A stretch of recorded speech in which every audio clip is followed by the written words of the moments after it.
So, speed shred picking. Let's commence picking doom, shall we? The first thing to realise with speed picking is that you achieve the speed not through being fast. You achieve the speed through being economical with your movement. Being fast helps, but it isn't the quickest way of becoming fast on the guitar. Now that may not seem to make sense to begin with, but you'll soon understand that it's exactly the way it is. There's a theory in tennis called centre point, which Ingrid Malmsteen uses to help his picking style system.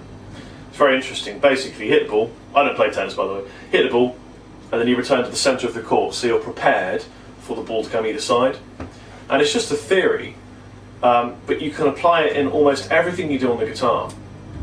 So nothing should be a waste of movement. If you move either side of that centre of the court, you're wasting movement because you might have to go the other way.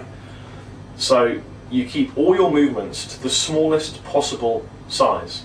If you're picking a string, there's no need to pass that string any further than half a mil because you'd have picked it. Any further is just a waste of your life.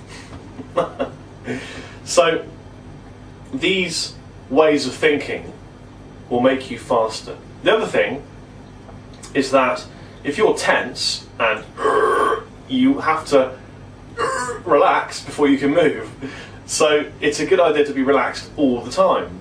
And in fact, if you look at all the best guitar players, they are all super relaxed all the time.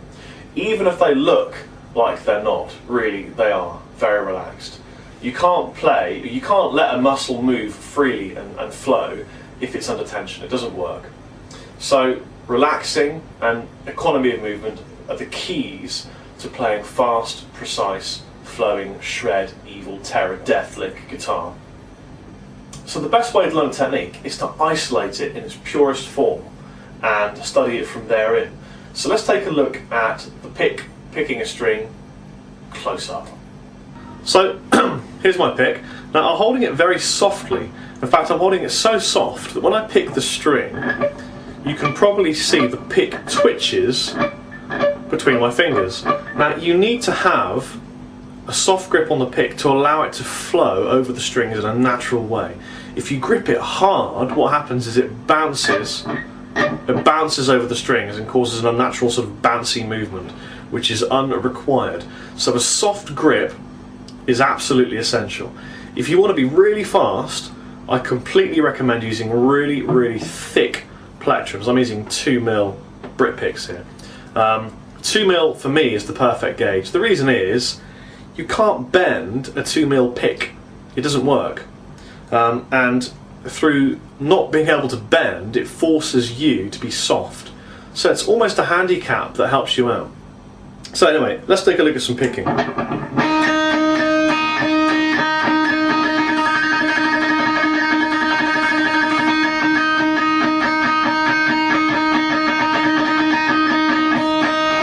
So the first thing to mention is that the movement starts in the pick. There are 3 places that move the pick. The first place is the finger and thumb, like this. That movement alone is sufficient to cause the string to be picked.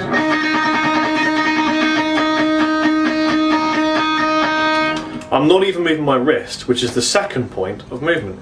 If I want to open it up a bit further, I can use the wrist. And furthest of all is the elbow joint. I can use that to really move the whole arm. Now, the less of this 3-point area you use, the smaller the pick will be, and the smaller the faster. So if you want really quick picking, I would use a combination of finger and thumb and the wrist.